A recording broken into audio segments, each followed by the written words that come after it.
Saya Cornelius Ginting, selamat datang di Forex Desa. Dalam channel ini Anda akan mendapat berkat firman Tuhan untuk rohani Anda. Kalau rohani Anda sehat, maka badan Anda sehat, finansial Anda sehat, dan keluarga Anda diberkati oleh Tuhan. Katakan amin.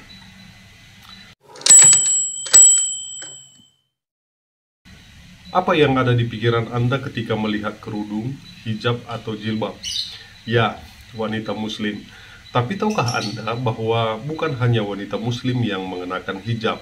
Seperti wanita Kristen, ortodok misalnya, para biarawati, bahkan di zaman Rasul Paulus, para wanita disarankan menggunakan penutup kepala atau hijab buat para wanita Kristen. Bisa jadi itulah yang dilanjutkan oleh wanita Kristen ortodok.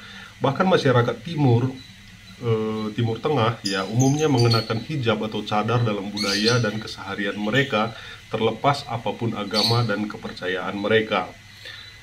Oke, seperti dilansir dari harapanrakyat.com, asal-usul jilbab mungkin menjadi salah satu hal yang tak pernah terlintas di kepala kita. Tetapi, apakah Anda sudah tahu asal-usulnya? Kata jilbab tentunya sudah tidak asing lagi bagi kita. Jilbab maupun hijab tentunya sangat identik dengan salah satu penutup aurat wanita. Namun, berjalannya waktu membuat munculnya berbagai macam tafsiran mengenai aturan untuk kewajiban memakai hijab. Selain itu, adanya anggapan mengenai hijab merupakan budaya yang digandrungi dan menjadi tren fashion wanita. Rimar, hijab maupun jilbab merupakan suatu hal yang sama.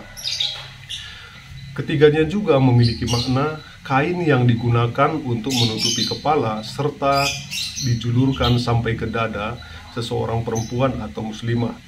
Di Indonesia sendiri, kita mengenal jilbab dengan sebutan kerudung. Sebelum kita lanjut membahas mengenai asal-usul jilbab, dalam kamus Lisa Al-Arab, jilbab berasal dari kata al-jalb, yang artinya adalah menjulurkan atau memaparkan sesuatu dari tempat ke tempat lainnya. Himar juga merupakan penutup kepala wanita. Dampaknya adalah akramarah atau kumur atau kimir ya. Perlu Anda ketahui, asal-usul yang sebenarnya adalah ketika Umar bin Khattab menyarankan agar Nabi Muhammad Sallallahu Alaihi Wasallam menghijabi istri-istri beliau. Akan tetapi baginda Rasul tidak menghiraukannya.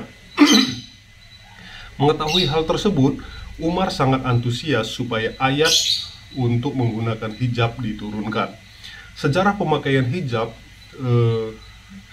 itu sejarahnya di dunia ya. Pada tahun 1934, tepatnya pada bulan Desember, Presiden Turki Mustafa Kemal Atatürk mengeluarkan pelarangan menggunakan kain asli pribumi. Tahun 1936 di Iran, Reza Pahlavi mengeluarkan perintah yang isinya melarang menggunakan berbagai macam bentuk pakaian bernuansa Islami untuk perempuan Iran. Selanjutnya pada tahun 2006, seorang arkeolog Sumeria bernama Muas Ilmiah juga menyebutkan jilbab itu memiliki kaitan dengan prostitusi pada masa peradaban Sumeria.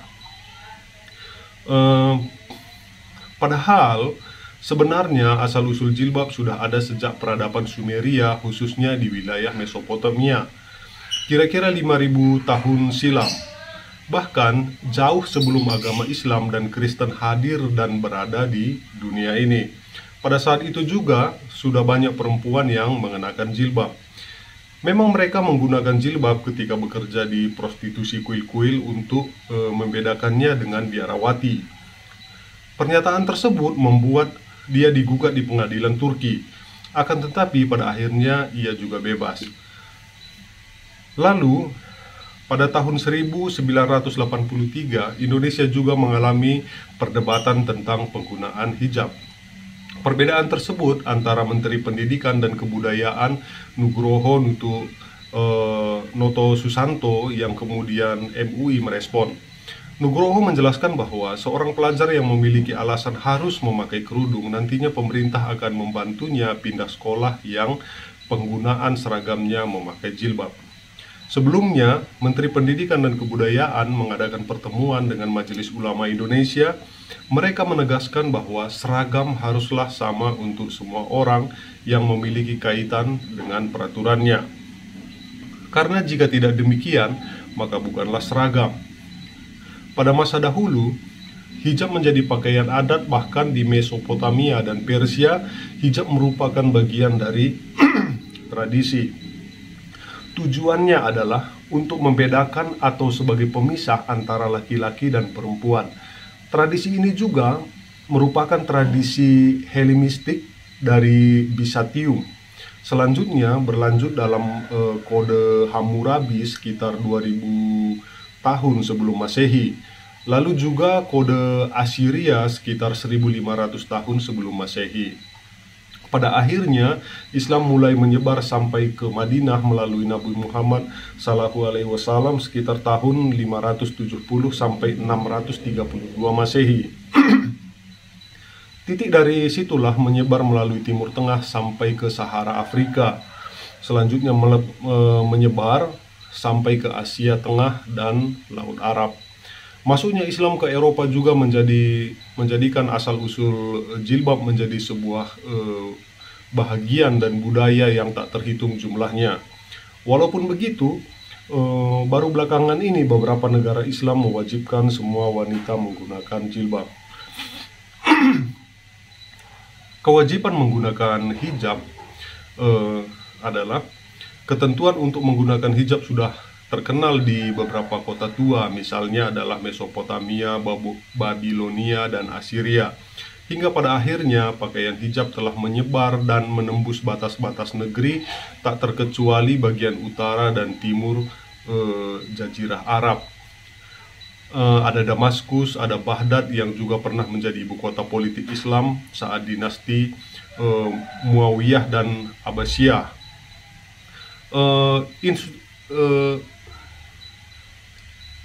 Institusionalisasi ya institusionalisasi jilbab dan pemisahan perempuan semakin mengkristal saat dunia Islam bersentuhan dengan peradaban Helenisme.